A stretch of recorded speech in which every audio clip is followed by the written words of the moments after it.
കേൾക്കുന്നവർ മനസ്സിലാക്കട്ടെ. ദുബായിലിരിക്കുന്ന സഹോദരങ്ങൾ, സൗദിയിലുള്ള സഹോദരങ്ങൾ, ലോകത്ത് എത്രയോ ഭാഗത്തിരുന്ന് ഈ കോമ്പാറയിൽ നടക്കുന്ന പ്രഭാഷണം വീക്ഷിക്കുന്ന പ്രവാസി സമൂഹമുണ്ടല്ലോ. പരിശുദ്ധ ഖുർആനിനെ ഓതണേ, പഠിക്കണേ, ചിന്തിക്കണേ, ആ വഴികളിലൂടെ സഞ്ചരിക്കണമേ.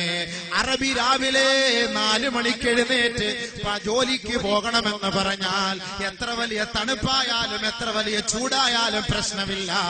അവന് കൊടുക്കുന്ന കൂലി 600 റിയാല് 700 റിയാല്.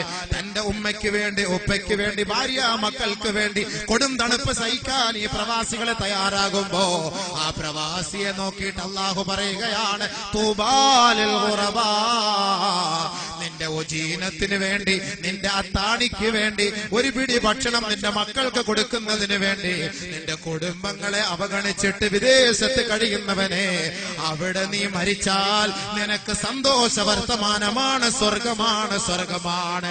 ആയിരക്കണക്കിന് ലക്ഷക്കണക്കിന് കടങ്ങൾ വരുത്തിയിട്ട് തന്റെ ഭാര്യയെ മക്കളെ ഒഴിവാക്കിയിട്ട് ഇതാ മരുഭൂമിയുടെ മടിത്തട്ടിൽ വെയിൽ കൊണ്ട് കഷ്ടപ്പെടുന്ന പ്രവാസികളുണ്ടല്ലോ, അവർക്ക് സന്തോഷ വർത്തമാനം അല്ലാഹു അറിയിക്കുകയാണ്, നിങ്ങൾ അവിടെ മരിച്ചു പോയാൽ സ്വർഗത്തിലാണ്, സ്വർഗത്തിലാണ്. പക്ഷേ അവരോട് ഞാനൊന്ന് പറയട്ടെ, ഈ പാവപ്പെട്ടവന്റെ പ്രഭാഷണം കേൾക്കുന്നവരാണ്, സുബഹി നമസ്കരിക്കാൻ നിങ്ങൾ പള്ളിയിൽ പോകാറില്ലല്ലോ.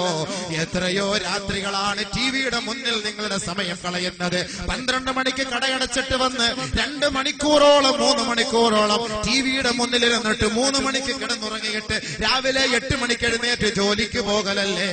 8 മണിക്ക് എഴുന്നേറ്റ് ജോലിക്ക് പോകുമ്പോ കുളിച്ചു ഒരുങ്ങിയിട്ട് കട്ടിലിന്റെ സൈഡിൽ പോയി മുസല്ലയിട്ട് 2 റക്അത്ത് നമസ്കരിച്ചാൽ, പ്രവാസികളെ, വർഷങ്ങളോളം നിങ്ങൾ അവിടെ ജോലി ചെയ്താൽ നിങ്ങളുടെ കടം തീരുകയില്ല, കടം തീരുകയില്ല.